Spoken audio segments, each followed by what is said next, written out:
চতুর্দিকে যখন নির্যাতন, সাহাবী আজমাইনদের উপরে নির্যাতন, রাসূলের উপরে বড় নির্যাতন, সাহাবীরা দুঃখ করে বললেন মাতা নাসরুল্লাহ, এ আল্লাহর নবী, বিশ্ব নবী, মানবতার নবী, সাহায্য আর কত দূরে। আল্লাহ রাব্বুল আমিন খুব সংক্ষেপ করে জাতির লোকদেরকে বললেন, জাতির লোকেরা, আলা ইন্না নাসরাল্লাহি করিব, নিশ্চয়ই আমি আল্লাহর সাহায্য অতীব নিকটে। সুবহানাল্লাহ বলে, আর একটু জোরে কোন সুবহানাল্লাহ।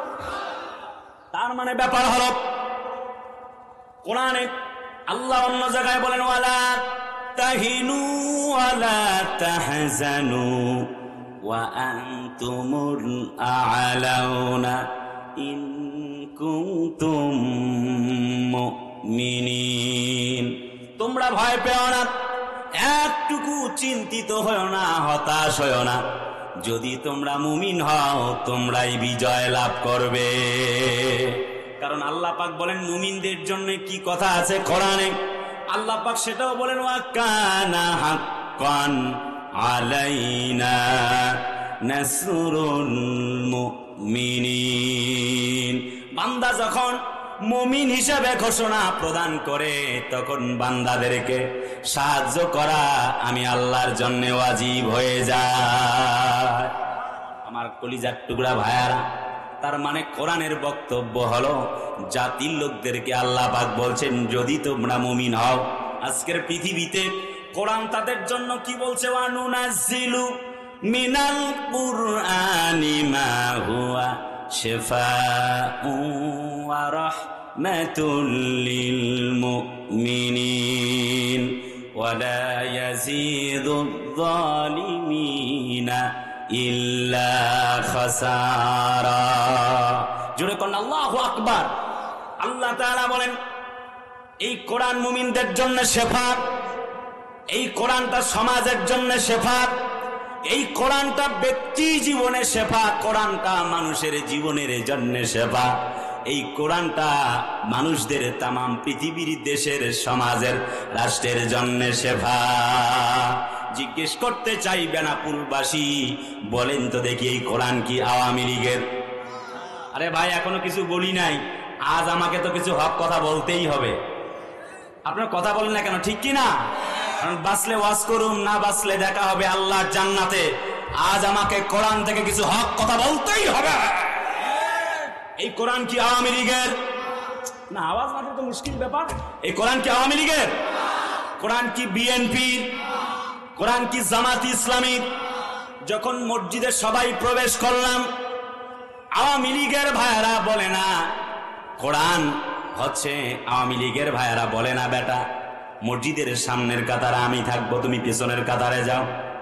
বিএনপির ভাইয়েরা বলে না, জামাত ইসলামের ভাইয়েরা তো বলেই না, তবলিগ চরমনাই সরসিনা ফুরফুরার ভাইয়েরা, জামাত ইসলামের ভাইয়েরা তো বলেই না, বরং আওয়ামী লীগ বিএনপির ভাইয়েরা পেছনে দাঁড়িয়ে দাঁড়িয়ে মুসল্লি হিসেবে নামাজ আদায় করে, আর জামাত ইসলামের ভাইয়েরা সামনের কাতারে দাঁড়িয়ে ইমামতির দায়িত্ব পালন করে।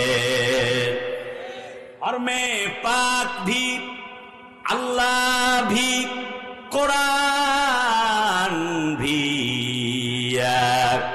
कुसबेरी बत्थे जुथे जो मुसलमान भी ও মুসলমানেরা, তবে বলো আল্লাহ যদি এক হয়, কোরআন যদি এক হয়, বিশ্ব নবী যদি একজন হয়, মা কানা মুহাম্মাদুন আবা আহাদিম মির রিজালিকুম ওয়ালাকির রাসূলুল্লাহ।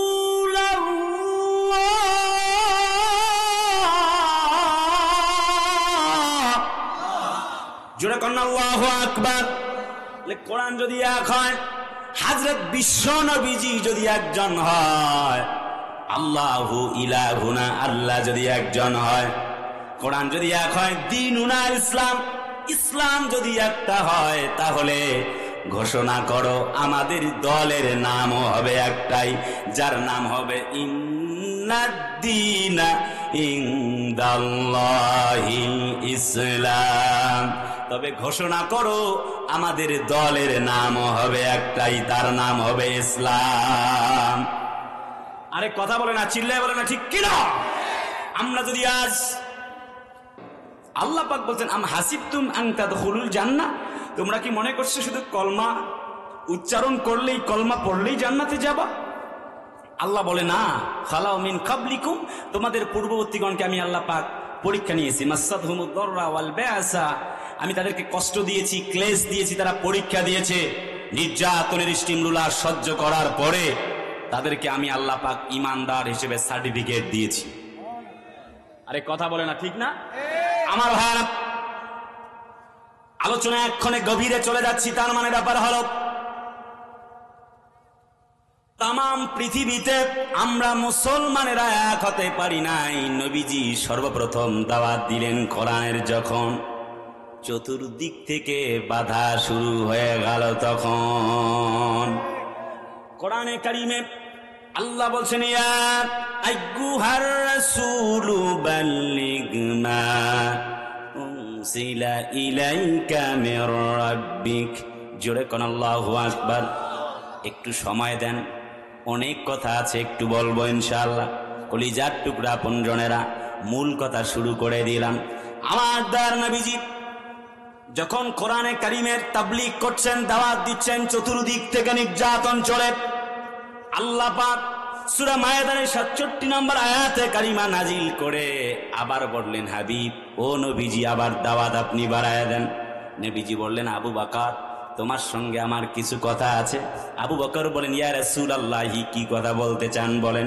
বলে, তুমি আমি সবাই মিলে তো তাবলীগ করছি, কোরআনের দাওয়াত দিচ্ছি, কোরআনের তাবলীগ করছি, তারপর আল্লাহ আয়াতে কারিমা নাজিল করেছেন, হে নবীজি আপনি কোরআনের দাওয়াত চতুর্দিক থেকে ছড়িয়ে দিন। আল্লাহু ইয়াসিমুকা মিনান নাস। আর আপনি যদি মানুষের কাছ থেকে ভয় পান, দাওয়াত দেওয়াকে, হক কথাকে যদি আপনি ভয় পান, তবে তো আমি আল্লাহ পাক রব্বে কারীম আপনাকে ছেড়ে দিব না। আল্লাহ পাকের কোরআন স্পষ্ট বলছে, ওয়ামান আহসানু কাওলাম মিম্মান দাআ ইলাল্লাহ। ওই ব্যক্তির চেয়ে উত্তম কথার কার হতে পারে যে ব্যক্তি মানুষকে আল্লাহর দিকে ডাকে। নবীজি কোরআনের দাওয়াত দেন, চতুর্দিক থেকে যখন নির্যাতন চলে, আমার মায়ার নবীজি, দয়ার নবীজি কোরআনের দাওয়াত দিচ্ছেন, জেল জুলুম নির্যাতন চলছে, আল্লাহ পাকের নবী কোরআনের দাওয়াত দেন, উটের নাড়ি ভুড়ি পর্যন্ত আবু জেহেল, আবু লাহাব মিলে যখন নবীজির মাথার ঘাড়ের ওপরে পেঁচিয়ে দেন। গভীর মনোযোগ, চতুর্দিক থেকে ষড়যন্ত্রের স্টিমরুলার। নবীজি একদা রাস্তা দিয়ে চলে যান। আবু জেহেল বলে, আজকে তোমার জন্য মরণ ফাঁদ, মৃত্যু কূপ তৈরি করেছি।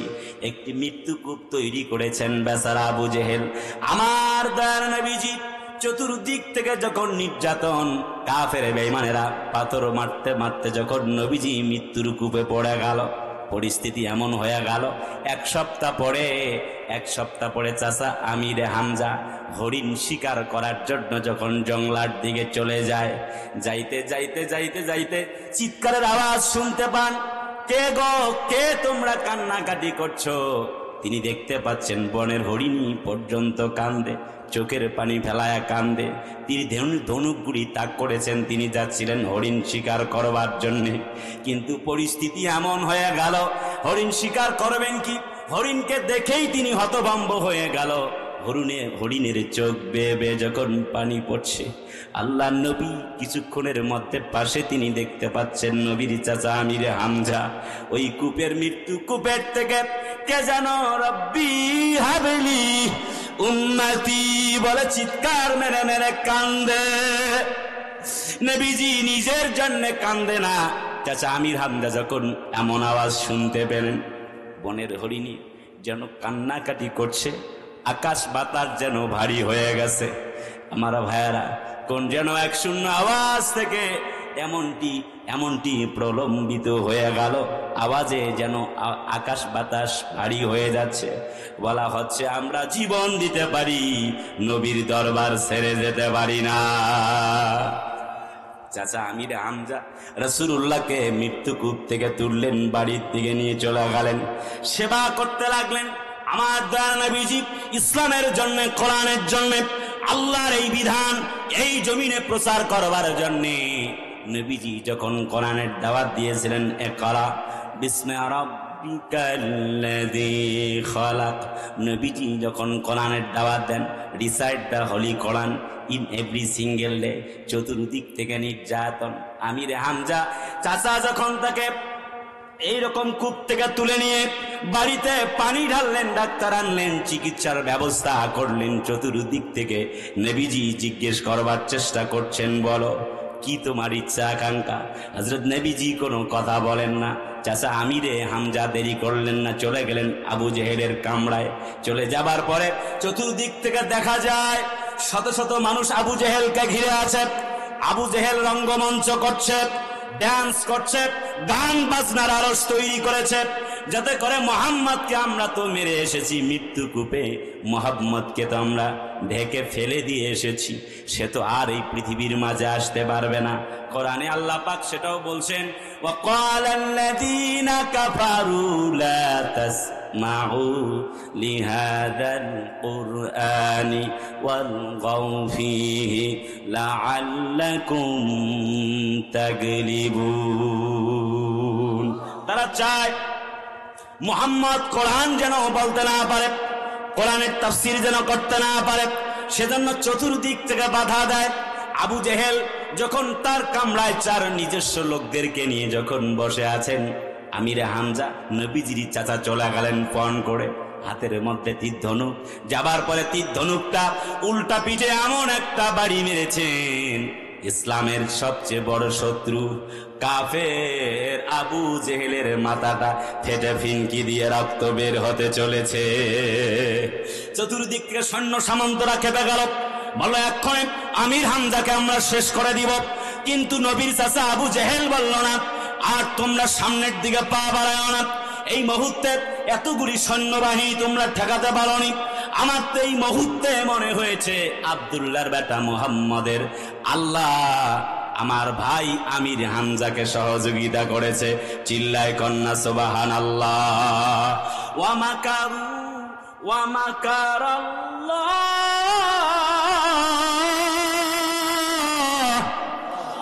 ওয়াল্লাহু খায়রুল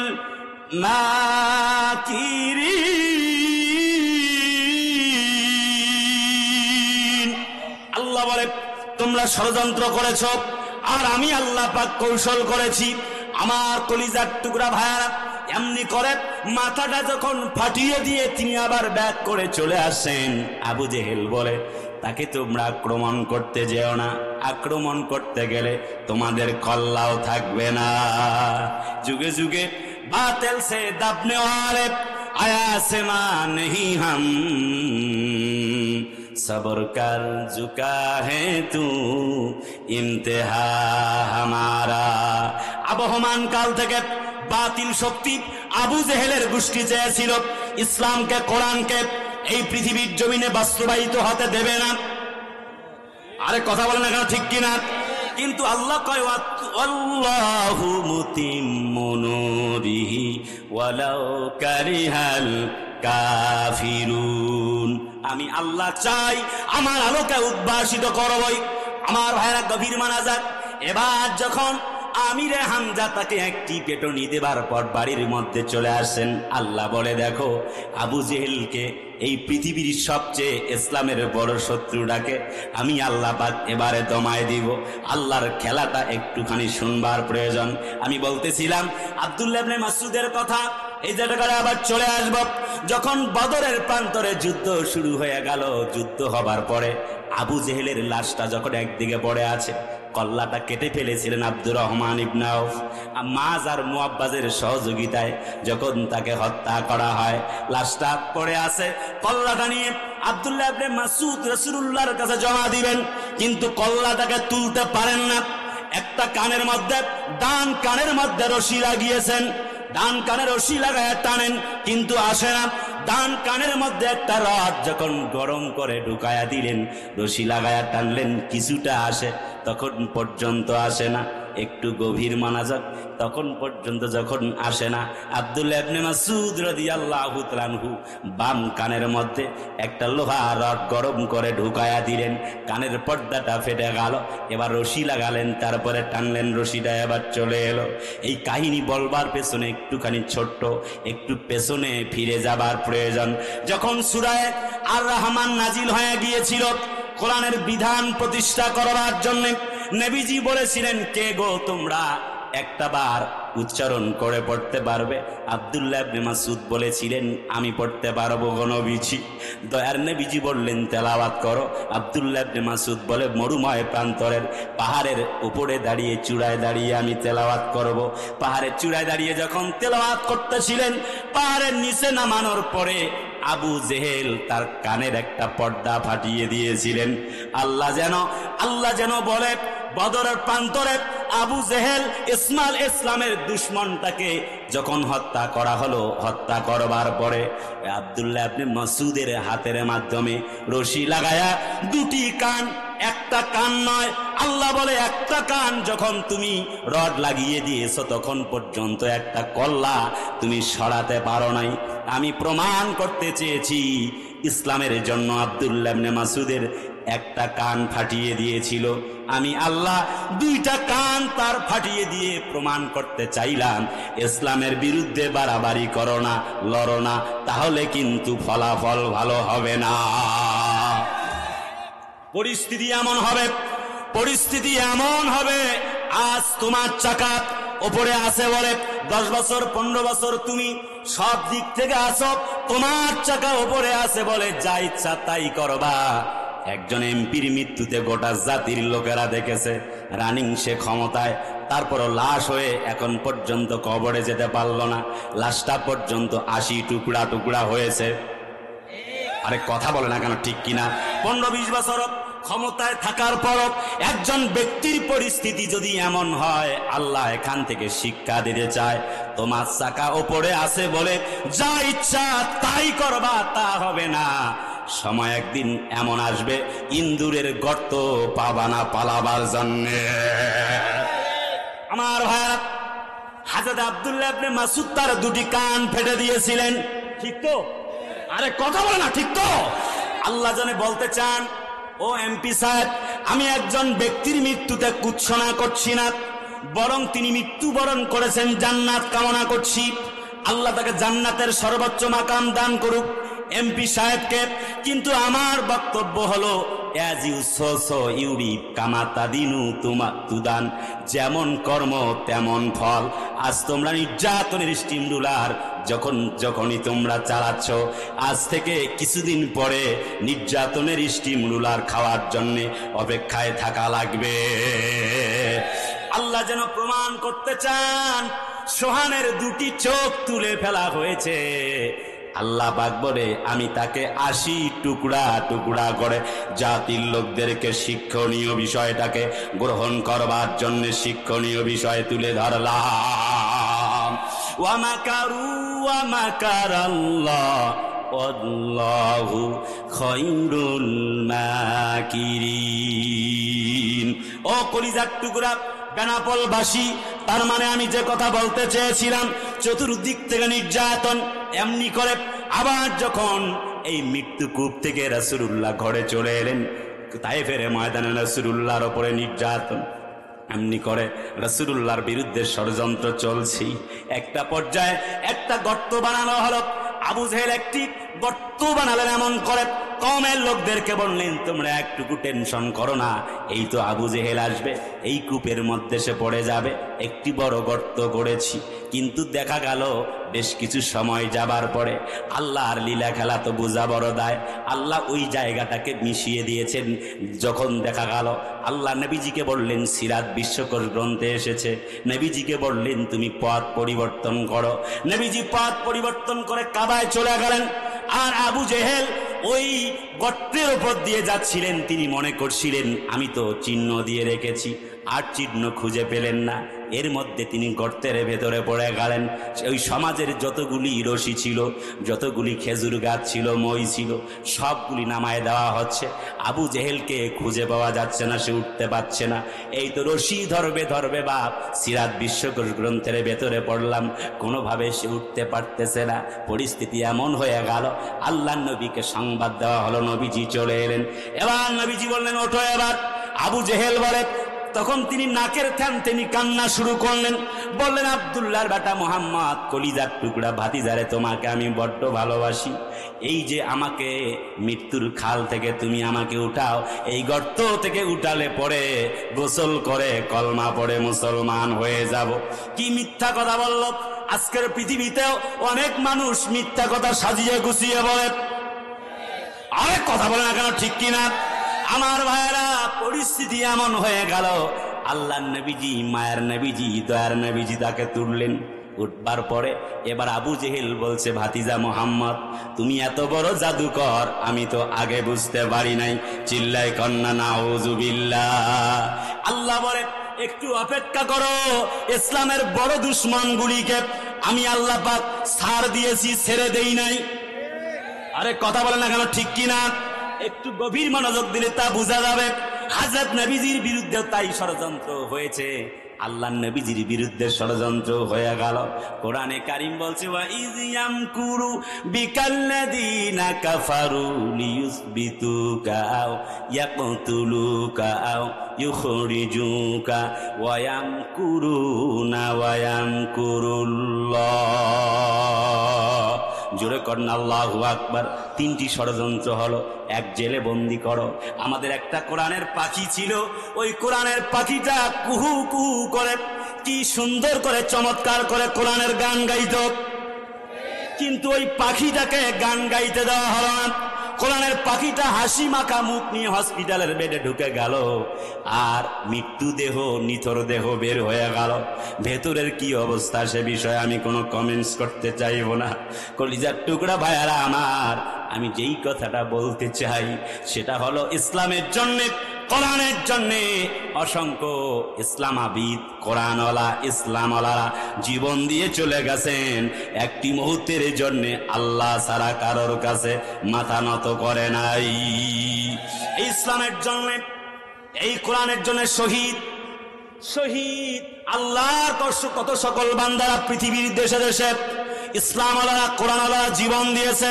শহীদ আব্দুল কাদের মোল্লা জীবন দিয়েছে, শহীদে কামরুজ্জামান জীবন দিয়েছে, সাইয়্যেদ শহীদ কুতুব রাহেমাহুল্লাহ জীবন দিয়েছে। তাকে যখন ফাঁসির মঞ্চে ঝুলানো হবে, তার আগ মুহূর্তে তিনি যখন জেলখানার সেলের মধ্যে বন্দী, এবার সাইয়্যেদ নাসের মিশরের প্রধানমন্ত্রী বললেন, যাও তোমরা গিয়ে একটা পাগলা কুত্তা, কয়েকটা পাগলা কুত্তাকে রেডি করো, জেলখানার ভেতরে প্রবেশ করিয়ে দাও, দেখো তো কুত্তারা কুত্তার সঙ্গে কেমনে ব্যবহার করে। চিল্লায় বলেন নাউজুবিল্লাহ। মিশরের সাইয়্যেদ কুতুব শহীদ রাহেমাহুল্লাহ, কোরআন প্রেমিক তৌহিদি জনতার হৃদয়ের স্পন্দন, তিনি জেলখানার ভেতরে আছেন। কয়েকটা পাগলা কুত্তা যখন তার জেলখানার ভেতরে তার কামরায় যখন দেওয়া হয়েছে, সাইয়্যেদ নাসের জালেম বাদশাহ তিনি বললেন, দেখো তো কুত্তা কুত্তার সঙ্গে কেমন ব্যবহার করে। রক্ষী বাহিনীরা যখন সামনের দিকে এগিয়ে গেলেন, সাইয়্যেদ কুতুব শহীদ রাহেমাহুল্লাহ তিনি আল্লাহ রাব্বে কারিমের নামাজ পড়ছে, তিনি সেজদা দিতেছেন, আর কুত্তা, পাগলা কুত্তাগুলি আল্লাহর বান্দা তাকে হেফাজতের জন্য চতুর্দিক থেকে বেষ্টনী দিয়ে আছে। ওমা নাকামু মিনহুম ইল্লা আইয়ুমিনু বিল্লাহিল আজিজিল হামিদ। তাদের কোনো অপরাধ ছিল না, একটি মাত্র শুধুমাত্র অপরাধ হচ্ছে আল্লাহর জমিনে আল্লাহর দ্বীনের কথা বলা। সেই জন্য জেলে দেওয়া হয়, বন্দী করা হয়, ফাঁসির মঞ্চে ঝুলিয়ে দেওয়া হয়। কথা বলেন ঠিক কিনা আমার ভাইয়ারা? তাহলে একটু গভীর মানা যাক।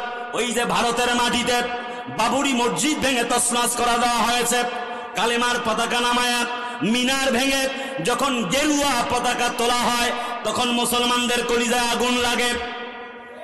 আমি জিজ্ঞেস করতে চাই, ও বাংলার মুসলমানেরা, 90% মুসলমানেরা বেঁচে আছে নাকি মরে আছে আমি জানতে চাই। ফিলিস্তিনে 30,000 মুসলমান শহীদ হয়ে গেল, তাদের ঈমান যদি আপনাদেরকে জাগাতে না পারে, বর্তমান 70,000 মুসলমানেরা হসপিটালের বেডে, তাদের ঈমান যদি আপনাদের জাগাতে না পারে, প্রায় 20 লক্ষ মুসলমানেরা বর্তমান ফিলিস্তিনের মাটিতে ঘর ছাড়া বাড়ি ছাড়া, তাদের ঈমান যদি আপনাদেরকে জাগাতে না পারে, আমি কিভাবে বিশ্বাস করব আমি আব্দুল কুদ্দুস সিদ্দিকীর 1 ঘন্টার বক্তব্য আপনাদেরকে জাগিয়ে তুলবে? বেনাপোলবাসী জবাব দাও, কেমনি আমার 1 ঘন্টার বক্তব্য আপনাদেরকে জাগাবে? আমরা মাঝে মধ্যে বলি ফরিদপুরে যাও, মানে আমরা ফিলিস্তিনে যাব। আরে ভাই, আমরা তো ফরিদপুরে যেতে পারলাম না। ফরিদপুরের মাটিতে 2 জন মুসলমানকে পিটিয়ে হত্যা করা হয়েছে, ফরিদপুরেই যেতে পারলাম না, আমাদের ঈমান তো নিয়ে যেতে পারলো না। আমি বলি সেই সকল 2-4 জন প্রশাসনের ভাইয়েরা যদি গৌর গোবিন্দের ভূমিকায় আসে, আমরা শাহজালালের ভূমিকায় তলোয়ার নিয়ে যুদ্ধ করতে বাধ্য হয়ে যাব। আরে কথা বলে না কেন? জোরে বলতে হবে, ঠিক কিনা ভাইয়েরা আমার? 2 জন হাফেজে কোরআন মুসলমান সন্তান দিয়ে হত্যা করা হয়েছে, অপরাধ মন্দিরে আগুন দিয়েছে না, অসম্ভব মুসলমানের সন্তানেরা তা করতে পারে না। বরং আমরা বিশ্বাস করি হিন্দুদের পূজা আর মুসলমানদের রোজা একসাথে চলবে। কথা বলেন না কেন, ঠিক কিনা ভাইয়েরা আমার? আমরা সম্প্রীতিতে বিশ্বাস করি। আমি এই কথা বলতে চাই, আমরা মুসলমান বাঘের জাত, আমাদের লেজে হাত দিতে আসবেন না, পরিস্থিতি ভালো হবে না। আমরা মুসলমান সিংহের জাত, আমরা মুসলমান সম্প্রীতিতে বিশ্বাসী। মুসলমানদের লেজে কেউ হাত দিলে মুসলমানের বাচ্চারা তখন আর তাকে ছাড় দিয়ে কথা বলতে পারে না। আমরা দেখেছি পৃথিবীর দেশে দেশে ইসলাম এবং মুসলমানরা ইসলাম পালন করছে, কিন্তু 90% মুসলমানদের জমিনে বাংলাদেশের সেই মুসলমানদের পণ্যভূমি স্যার সলিমুল্লাহর সেই ভূমি, মুসলমানদের দানকৃত ভূমি, ঢাকা বিশ্ববিদ্যালয়ের মাটিতে মুসলমানদেরকে সালাতুল ইস্তেসকা, বৃষ্টি প্রার্থনার নামাজ পড়তে দেওয়া হয় নাই। আমরা লক্ষ্য করেছি ইফতারের আয়োজন ঢাকা বিশ্ববিদ্যালয়ে পড়তে দেওয়া হয় নাই, কিন্তু ঠিক রং উৎসব, হোলি উৎসব, বিভিন্ন পূজা মণ্ডপ পালিত হয়েছে। আমি বলি অন্য ধর্মের যদি হয়, মুসলমান ধর্মে বাধা দেওয়া হবে কেন? জাতির লোকেরা তা বরদাস্ত করতে পারে না। আমার স্পষ্ট কথা, আপনি আওয়ামী লীগ, বিএনপি, জাসদ বাসদ কোন দল করেন জানতে চাই না।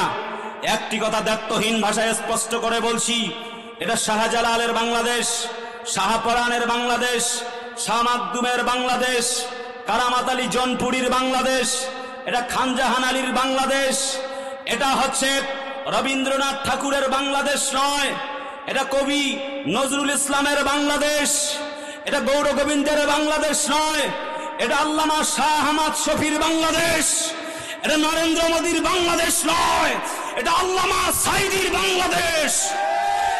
এই কোরআনের পাখি ইসলাম ওয়ালাদের বাংলাদেশে ইসলাম বিরোধী, কোরআন বিরোধী, আল্লাহ বিরোধী, আল্লাহর সিয়াম সাধনা ইফতার মাহফিল বিরোধী এজেন্ডা বাংলার জমিনে বাস্তবায়ন হতে দেওয়া হবে না, হবে না, হবে না। এই পক্ষে কারা কারা রাজি? 2 হাত তুলে আল্লাহকে দেখান।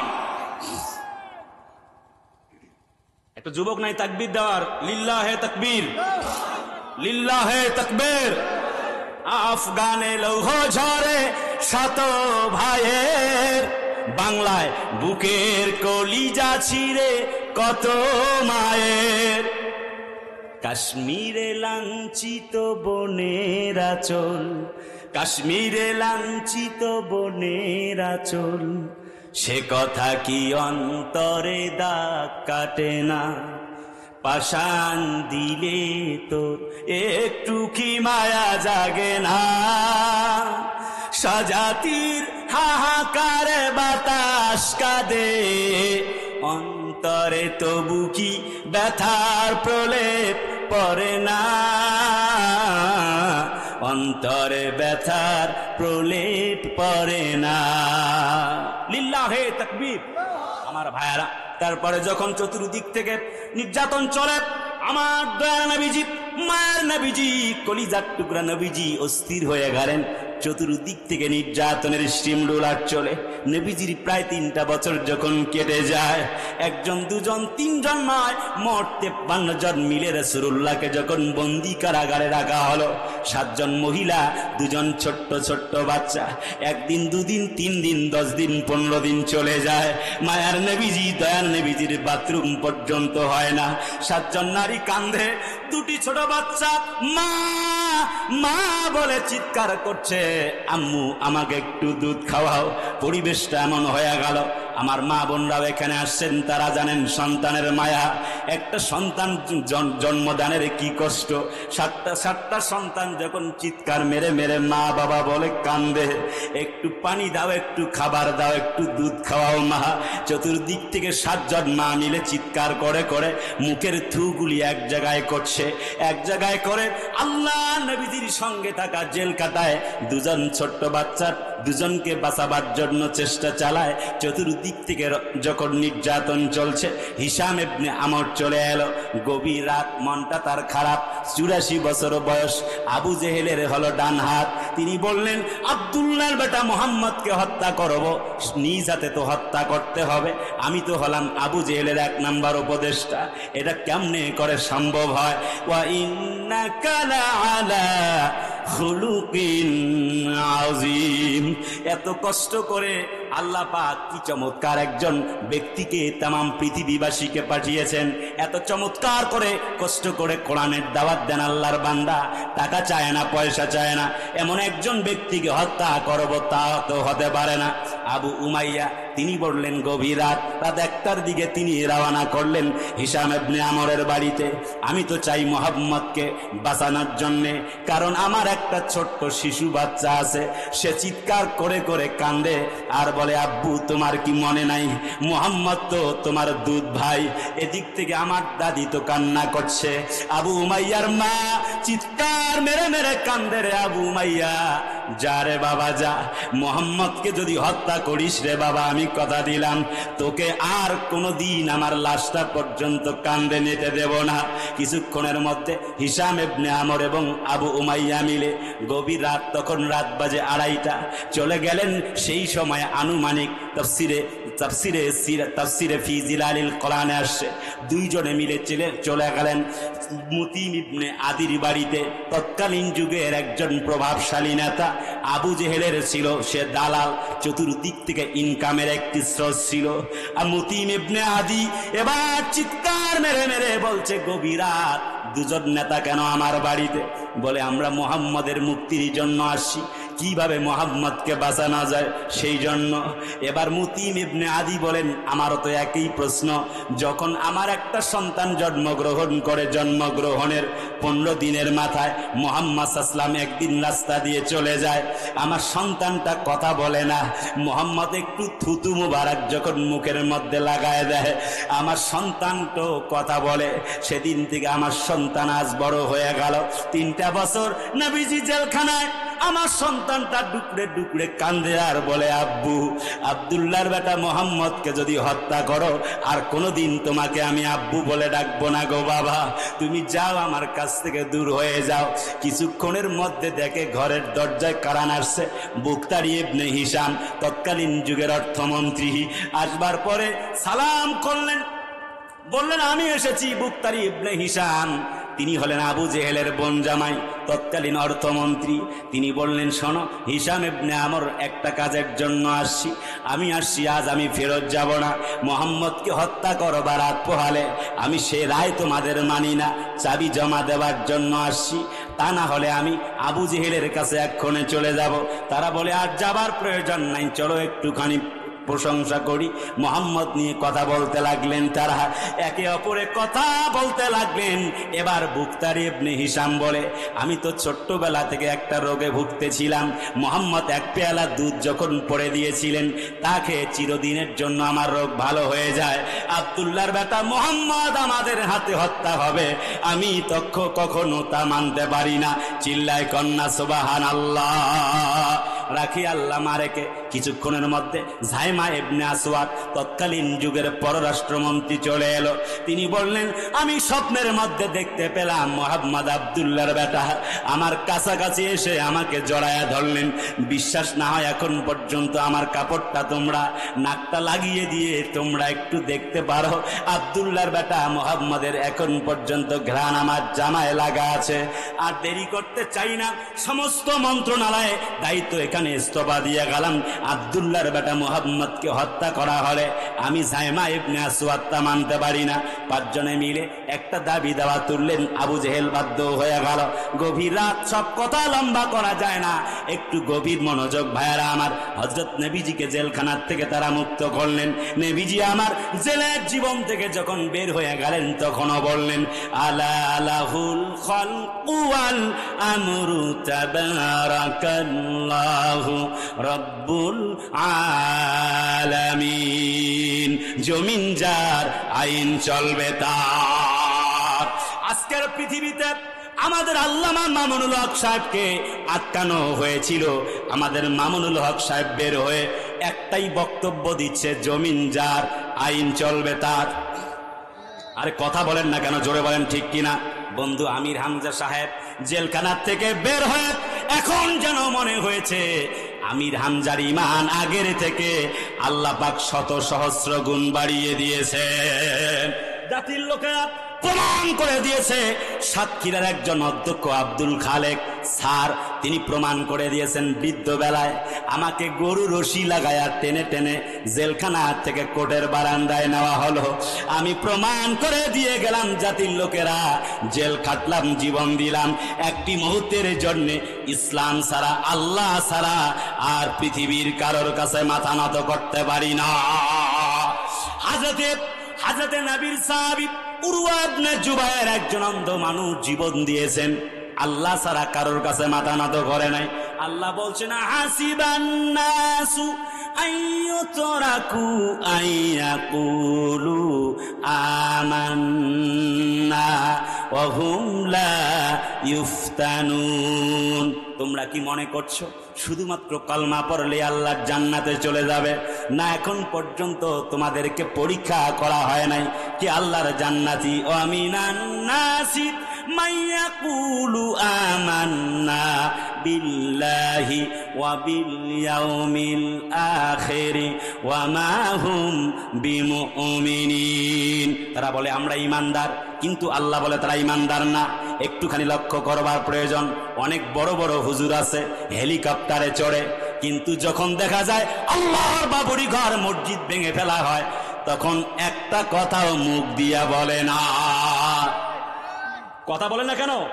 যখন ট্রান্সজেন্ডারের নাম দিয়ে শরীফার গল্প যখন বানায়া শাসক গোষ্ঠীরা যখন উল্লাস করে তখন এই সকল বড় বড় হুজুরেরা কথা বলে না। আরে জোরে বলে না, জোরে বলেন ঠিক কিনা বলেন। জাতির লোকেরা, মুসলমানেরা, আলেমদের প্রয়োজন নাই। ইসলাম বিরোধী, কোরআন বিরোধী শিক্ষা ব্যবস্থা যদি তা চালু হয়ে যায়, বাংলার জমিনের সাধারণ মুসলমানেরাই তাকে লাথি মেরে বঙ্গোপসাগরে ফেলায়া দিবে। কথা বলেন না ঠিক কিনা? ট্রান্সজেন্ডার শরীফার গল্প দিয়ে ইসলাম ও মুসলমানদের ঈমান বিধ্বংসী এই শিক্ষা ব্যবস্থা যদি চালু করা হয়, জাতির লোকেরা লাথি মেরে বঙ্গোপসাগরে সেই শিক্ষা ব্যবস্থাকে ফেলে দিবে।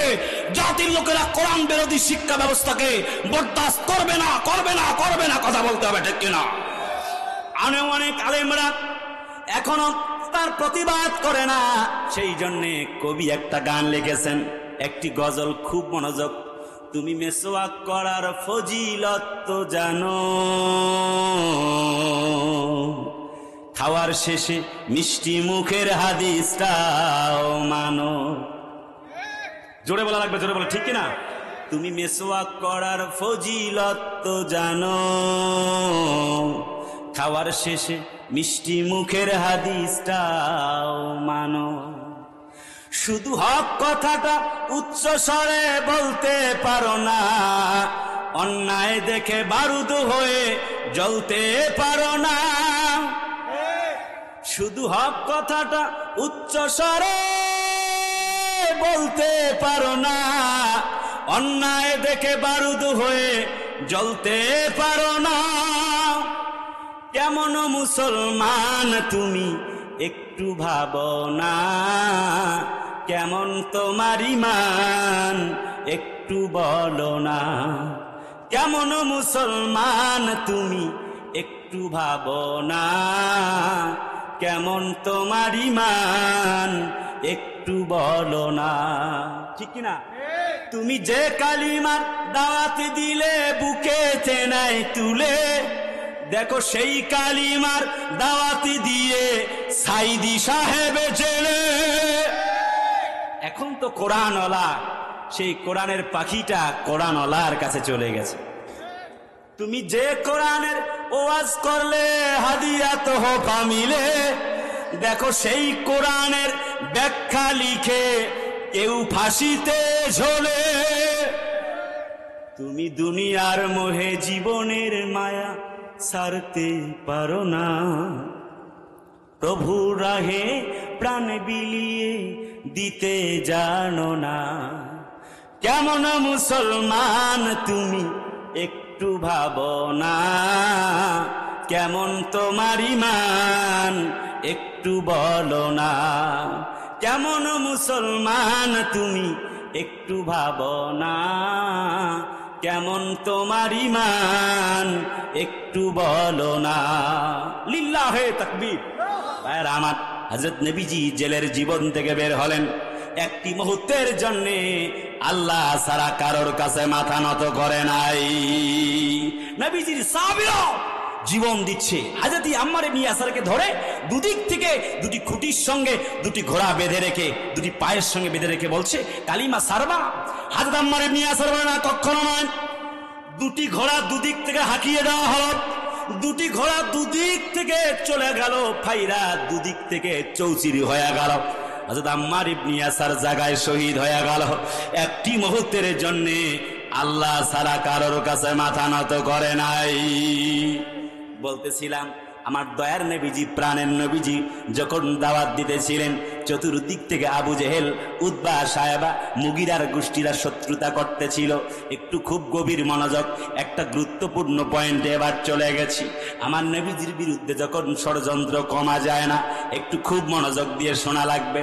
হযরত নবীজি জেলখানা থেকে বের হলেন, তারপরও ষড়যন্ত্র কমে না, আবার তাকে হত্যা করা হবে। চতুর্দিক থেকে নির্যাতন চলে। এবার নবীজি সরাসরি যখন গোপনে চতুর্দিক থেকে ইসলামের প্রচার করতেছে, হযরত নবীজির সাহাবী হযরতে ওমরও বলেন, ইয়া রাসূলুল্লাহি, কোরআন কি সত্য কিতাব নাকি? ওমরও বলেন নিশ্চয়ই। ওমর যখন বলেন, ইয়া রাসূল, কোরআন কি সত্য কিতাব নাকি? হযরত নবীজি বললেন, নাম ইয়া ওমর, হে বেটা ওমর, নিশ্চয়ই আল্লাহর কোরআন সত্য। ওয়ামান আসদাকু মিনাল্লাহি কিলা, আল্লাহর কোরআন সত্য কিতাব। হযরত ওমর বলে, আর দেরি নয়, এক মুহূর্ত দেরি করতে চাই না, আর গোপন নয়, ওপেন আল্লাহর কোরআনের দাওয়াত শুরু করলাম। চিল্লায় কন্যা সুবহানাল্লাহ। নবীজি দাওয়াত দেন পৃথিবীর দেশে দেশে, আলেম ওলামারাও কোরআনের দাওয়াত দেন। বিনিময়ে জেল হয়েছে, জরিমানা হয়েছে, ফাঁসির মঞ্চে পর্যন্ত যাওয়া লেগেছে। ওমর বলেন, আমাকেও ফাঁসির মঞ্চে যাওয়া লাগতে পারে গো নবীজি। আপনি সহ মোট কয়জন এখন ইসলামের পতাকা দলে? নবীজি বললেন, মোট 41 জন। হযরত নবীজির সাহাবী ওমর বলেন, আমি সহ 42 জন হয়ে গেলাম। আল্লাহু আকবার তাকবীর ধ্বনি দিয়ে হযরত ওমর যখন সামনের দিকে পা বাড়ালেন, উতবা, উতাইবা, আবু জেহেলের গোষ্ঠী সব মিলে তখন ঘরে ঢুকে গেল। জানালা খুলে একে অপরকে বলছে, দেখছো সামনে দেখা যাচ্ছে ওমরকে, একটা বারের জন্য সামনে যেও না, কল্লা নিয়ে কিন্তু ঘরে ফিরে আসতে পারবা না। চিল্লায় কন্যা সুবহানাল্লাহ।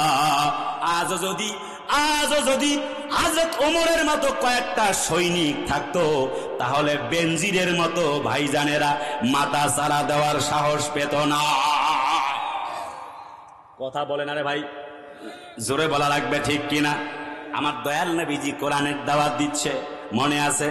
চতুর্দিক থেকে নির্যাতন, যখন গোপনে দাওয়াত দেন, চতুর্দিক থেকে নির্যাতনের স্টিম রোলার দেখে সাহাবীরা পর্যন্ত হতভম্ব হয়ে গেল। যে আয়াত নিয়ে কথা বলছিলাম, মাতা নাসরুল্লাহকে উদ্ভাসিত করবই, এমন কোন মায়ের বেটার সাধ্য আছে মেটাতে পারে? ভাইয়ারা কথা বলে নাই, চিল্লায় বলেন পারবে। আমরা বিশ্বাস করি যত আল্লাহর কোরআনের মাহফিলে যত কোরআনওয়ালাদেরকে বাধা দেওয়া হবে, আল্লাহর কসম করে বলি আল্লাহর কোরআনের আওয়াজ তত বেশি বুলন্দ হবে। কথা বলেন না কেন? এক আমির হামজার কণ্ঠ বন্ধ হবে, হাজারটা আমির হামজার কণ্ঠ চালু হয়ে যাবে। আমাদের কোরআনের পাখিটা ছিল বাঘ বন্দী ছিল খাঁচায়, বাঘের বাচ্চারা ময়দানে কথা বলেছিল, আল্লাহর কোরআনের আওয়াজকে বন্ধ করা যায় নাই। তেমনি আমি আশার বাণী শুনিয়ে যাচ্ছি, ও বেনাপোলবাসী আমার কথা প্রশাসনের ভাইয়েরা শুনছে, পেশাজীবী বুদ্ধিজীবী কে কোন দলের দল মত নির্বিশেষে একটি বক্তব্য, এই জমিনে একজন আমির হামজার কণ্ঠ বন্ধ হবে, হাজারটা আমির হামজার কণ্ঠ চালু হয়ে যাবে। এক মামুনুল হক বের হয়ে একটি যে বক্তব্য শুনিয়েছে, জাতির লোকেরা আশান্বিত হয়েছে, তারা মনে করে এক মামুনুল হক নতুন রূপে আবার ময়দানে ঝাঁপিয়ে পড়েছে, আল্লাহ দ্বীনকে কখনো দমানো যাবে না। এক রফিকুল ইসলাম মাদানির কণ্ঠকে জেলখানায় বন্দী করে আটকানো যায় নাই। জাতির আলেমরা প্রমাণ করতে চেয়েছে গরুর রশি দিয়ে বেঁধে রেখে আলেমদেরকে বন্দী করেও ইসলামের আলোকে মেটানো যাবে না।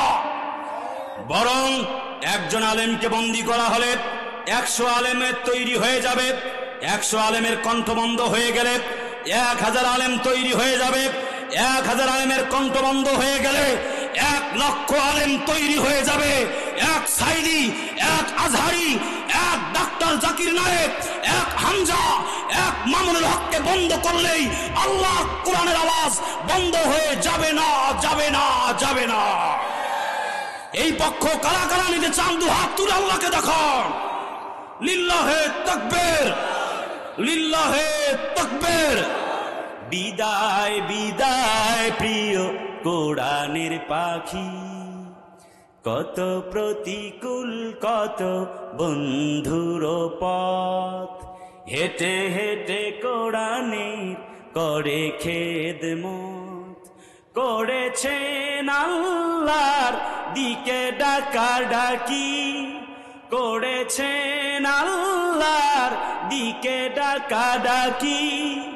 বিদায় বিদায় প্রিয় কোরআনের পাখি, বিদায় বিদায় প্রিয় আল্লামা সাইদি। লিল্লাহে তাকবীর। ভাইরা রাত অনেক হয়ে গেছে, সো আর না, আমি আপনাদেরকে আবার 7 কণ্ঠে আজান দিয়ে শোনাতে চেয়েছি। আপনারা কি আছেন? আপনারা আছেন? কারা কারা চলে যাবেন হাত তোলেন দেখি। ও একজনও হাত তুলছে না। আচ্ছা যুবকরা একটু হাত তোলো দেখি। কই যুবকরা, কই আমার যুবকেরা আছে? মাশাআল্লাহ, হ্যাঁ হাত নামাও যুবকেরা। আহা, যুবকেরা চতুর্দিক দিয়ে চুল কাইটা মাঝখানে চুল রাখে, ওরা তালপট্টির দ্বীপ বানায়া আছে না? আমি নাম দিয়েছি ওদের কুত্তা কাটিং। কিছু কিছু সমাজের আবার মেয়েরা আছে এরকম গাঞ্জাখোর ছেলে ছাড়া পছন্দই করে না। আরে কথা কয় নাকি? আছে না? না, আহা কি যে অবস্থা, কি যে পছন্দ। কদিন আগে এক যুবক ফোন করে আমাকে কয়, হুজুর আমার আর বাঁচার পথ নাই, আমি আত্মহত্যা করব। কইলাম কাহিনী কি? কয় হুজুর আমি ছ্যাঁকা খাইছি। কইলাম তাহলে আর ভাত খাওয়া লাগবে না, ছ্যাঁকা খাইয়া থাকো। কয় হুজুর আমি আত্মহত্যা করার উপায় নাই। কইলাম কার জন্য আত্মহত্যা করতে চাও?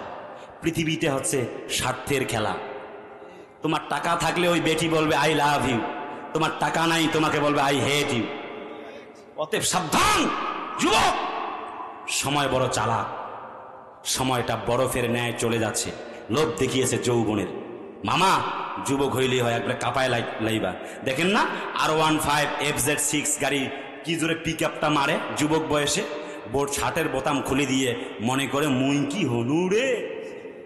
কথা কয় না? আছে না? আহা যুবক, তোমাকে সময়টা ফাঁকি দিয়েছে। সময় বড় চালাক। যখন লাশের খাটিয়াটা দেখি তখন নিজেকে বড় ভয় লাগে। আহারে এই খাটিয়ার উপরে উঠা লাগবে, কবরে যাওয়া লাগবে। যখন কবরস্থানের দিকে তাকাই মনে হয় যেন জীবনের সকল আয়োজনগুলি বৃথা। এই টাকা পয়সা বাড়ি গাড়ি কিচ্ছু না, সব চলে যাবে। জি জাস্ট চারটা কথা মা বোনদের জন্য। 4টা কাজ করলে 8টা জান্নাত পাবে। 1, স্বামী বাড়িতে আসছে আর কোনো কাজ চলবে না, স্বামী যা বলে তাই শুনতে হবে। 2, স্বামী যা পছন্দ করে তা করতে হবে। 3, স্বামীর সন্তান এবং সম্পদের হেফাজতের দায়িত্ব নিতে হবে। 4, স্বামীর সঙ্গে মিথ্যা কথা বলা যাবে না। আজকের যুগের মা বোনরা স্বামীর আনুগত্য করতে চায় না। স্বামী বাড়িতে আসছে, অন্য কাজ নিয়ে ব্যস্ত। স্বামীর আনুগত্যের ব্যাপারে অনেক দেখা যায় যে উদাসীন, কিন্তু এটা হওয়া যাবে না। আম্মাজান আসিয়া আলাইহিস সালাতু ওয়াস সালাম তিনি কি করেছিলেন? তার স্বামী ফিরআউন তাকে কত কষ্ট দিয়েছিল, তারপরও একটা মুহূর্তের জন্য তিনি স্বামী বিদ্বেষী হয় নাই। হয়েছে? কথা বলে না হয়েছে? হাতের মধ্যে প্রেক, কপালের মধ্যে শলাকা, পায়ের মধ্যে প্রেক যখন লাগানো হয়েছে, মাথার মধ্যে গরম তেল ঢালানো হয়েছে, ঠিক সেই মুহূর্ত পর্যন্ত হযরতে আসিয়া আল্লাহর কাছে দোয়া করেছেন, ইয ক্বালাত রাব্বি ইবনি লি ইনদাকা বাইতান ফিল জান্নাহ ওয়া নাজ্জিনি ওয়া আমালিহি। আল্লাহ পাকের এই বান্দী দোয়া করেছিলেন, রব্বুল আমিন তুমি আমাকে জান্নাতে তোমার পাশে একটা ঘর বানায়া দিও। আল্লাহর কাছে দোয়া করছে, আল্লাহ পাক কবুল করে নিয়েছেন। আমি আমার মা বোনদেরকে বলবো, অবশ্যই আপনারা এই 4টা কাজ করবেন। আর একটা হাদিসে আসছে 4টা কাজে 8টা জান্নাত। 1 5 ওয়াক্ত নামাজ, 2 রমজানের রোজা, 3 স্বামীর খেদমত, 4 খাস পর্দা। নামাজে ঠিক আছে মা বোনরা আমাদের থেকে ভালো, রোজায় ভালো। স্বামীর সাথে ঝগড়া হইলে 3-4 দিন না খেয়ে থাকে। আমি বলি না খেয়ে থাকো তোমরা, আমাদের ভাত বাঁচবে। আরে কথা কয় না, ঠিক কি না? 3 নাম্বার, স্বামীর খেদমতে খুবই ঝামেলা। স্বামীর খেদমতে ওরে বাবারে, হাট বাজার থেকে আসতে যদি স্বামীর একটু দেরি হয়, পেট ভরে ভাত খেয়ে আরামে ঘুমায়। বাড়ি এসে স্বামী যদি ভাত খাইতে চায়, টেবিলের উপরে ভাত আছে নিয়ে খাবার কয়। নারী জাতি ঝগড়ি জাতি, কথা নাহি শোনে, ঝগড়া করার সময় বাবা কোমর বাইন্দা নামে। কথা কয় না, ঠিক কেন? ঠিক জোরে কইতেছে না, বাড়ি গিয়ে যদি ধরে। আরে আল্লাহ, মা বোনরা মনে মনে কইতেছে যে এত চমৎকার করে রান্না করে খাওয়াইলাম কুদ্দুস সিদ্দিকী হুজুরকে, শেষ মাস আমাদের বিরুদ্ধে ওয়াজ কইরা গেল। সাংঘাতিক হুজুরে হুজুরকে আনছে কেডা? আবু বকর সিদ্দিক আনছো কেন হুজুরকে? ওরে বউ পিটানি স্বামী যারা, শয়তানেরও ঘোড়া তারা, নামাজ কালাম পড়ে না, এই সকল ব্যক্তিগুলি বউ পিটানি স্বামীগুলা আল্লাহর জান্নাতে যাবে না। যাক, মা বোনরা এবার খুশি হয়েছে। কুদ্দুস সিদ্দিকী হুজুর আমাদের মাইকটা অন্তত বাঁচায় দিয়েছে। ভাইয়েরা, যাক সেদিকে লম্বা করছি না। 4 নম্বর পয়েন্ট, তারা হচ্ছে পর্দার ব্যাপারে আল্লাহ পাক বলছে অবশ্যই তারা উদাসীন হবে না, বরং কোরআন মেনে চলবে।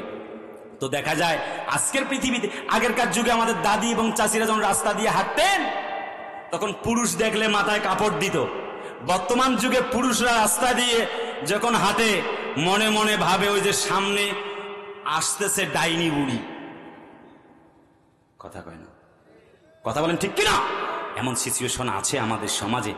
আজ পুরুষরাই নারীদের দেখলে ভয় খায়, কত কত পরিবেশে আছে। তো আল্লাহ তাআলা আমাদেরকে এমন পরিবেশ থেকে হেফাজত করুক।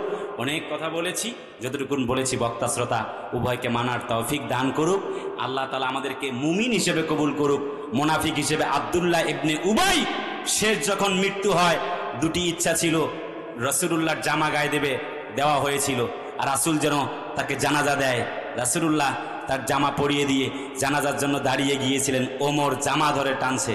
নবীজি বললেন, ওমর, আমার চাচা আব্দুল্লাহ ইবনে আব্বাসকে সে জামা দিয়েছিল এই আব্দুল্লাহ ইবনে উবাই, আজকের দিনে তুমি তাকে জামাটা দেওয়ার জন্য দাও। হযরত ওমর জামাটা ছেড়ে দিলেন। হযরত রাসূলুল্লাহ যখন জানাজা পড়িয়ে হাত তুলেছেন, কোরআন নাজিল হয়ে গেল, ইস্তাগফির লাহুম আও লা তাস্তাগফির লাহুম ইন তাস্তাগফির লাহুম ৭০ মাররা। জোরে কোন আল্লাহু আকবার। নবী একবার দুবার নয়, ৭০ বারও যদি এই মুনাফিকের জন্য তুমি দোয়া করো, আজকের দিনের দোয়া আমি আল্লাহ রাব্বুল আমিন কবুল করব না। অতএব আল্লাহ পাক আমাদেরকে মুনাফিক না বানায়, যেন মুমিন ওমরের মতো বানায়। আল্লাহ পাক তৌফিক দান করুক। কথা এখানেই শেষ, আজান দিয়ে বিদায় নিন। আসলে 11 উঠেছে, সময় আছে। আরে সময় মানে রাত 1টা বাজে তো। না না না, সর্বনাশ, অনেক রাত হয়ে গেছে, ওয়াজ বাড়ানো যাবে না। কি নাম, কি নাম? কাউসার ভোগা, তার স্ত্রী দান করেছে না, উনি মারা গেছেন। কাউসার ভোগা মরহুম, তিনি চলে গেছেন, তার স্ত্রী 500 টাকা দান করছে। আল্লাহ তার দান কবুল করো, তাকে জান্নাতের মালিক বানা যাবে। চিল্লায় বলে আমি না, আর আজ কথা বাড়ানো যাবে না।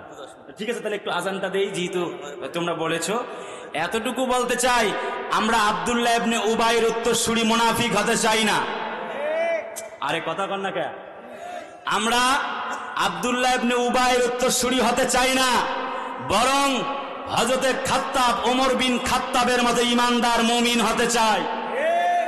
আমি ছোট মানুষ, আমাদের ইচ্ছা, আল্লাহুম্মা ইন্নী আসআলুকা শাহাদাতান ফি সাবিলিক, আল্লাহ তাদের কাতারে নামটা লিখে নিও যেই কাতারে ইমামে আজম আবু হানিফা জীবন দিয়ে গেছে। আরে আপনাদের আওয়াজ না থাকলে তো হয় না। আমার আবু বকর কইতেছে, হুজুর আর 2টা মিনিট একটু দেন, কথা কয় না। কিন্তু আপনাদের আল্লাহু আকবারের আওয়াজ নাই, তো আমি দেওয়ার জন্য খুব একটা অনুভূতি পাচ্ছি না। আপনারা কি আছেন?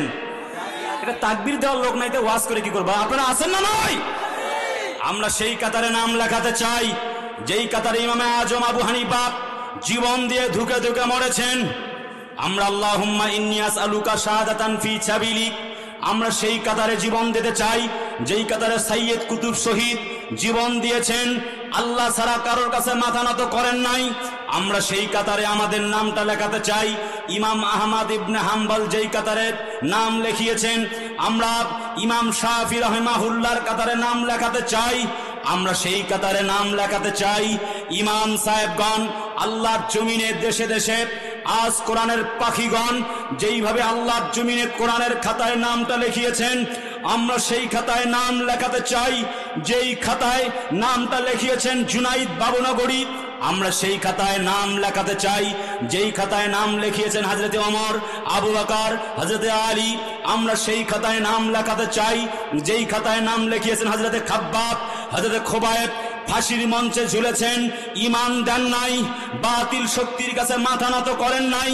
আমরা সেই কাতারে নাম লেখাতে চাই যেই কাতারে আল্লাহর জমিনে আল্লাহর দ্বীন কায়েমের আন্দোলনে শরীক থেকে শুধুমাত্র আল্লাহর কোরআনের দাবি, আল্লাহর কোরআন এই জমিনে বাস্তবায়নের জন্য, আল্লাহর কোরআনের বিধানের জন্য 50টা বছর কোরআনের তাফসীর করেছেন এ যুগের নন্দিত বক্তা, আমাদের প্রাণ কলিজার টুকরা মুফাসসির, কোরআনের বুলবুলি, কোরআনের পাখি।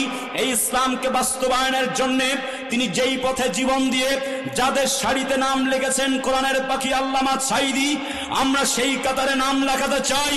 আমরা মুসলমানরা কোরআনের পাখির সেই রেখে যাওয়া স্মৃতিকে আগলে রেখে আল্লাহর জমিনে আল্লাহর দ্বীন বিজয়ের বীর সেনানী হিসাবে এই জমিনে আমরা আল্লাহর জমিনে বীর সেনানী হিসেবে প্রমাণ হওয়ার জন্য হযরতে কোরআনের পাখি আল্লামা সাঈদীর মতো যদি জীবন দিয়ে আল্লাহর কোরআনের রাজ কায়েমের অকুতোভয় সৈনিক কর্মী হওয়া লাগে, আমরা মুসলমানরা তাতেই রাজি আছি। কিন্তু কোন বাতিল শক্তির কাছে মাথা নত করতে পারি না, পারি না, পারি না। এই পক্ষে কারা কারা রাজি? দু হাত তুলে আল্লাহকে দেখান। লিল্লাহে তাকবীর, লিল্লাহে তাকবীর। আল্লাহ আমাদেরকে মঞ্জুর করুক।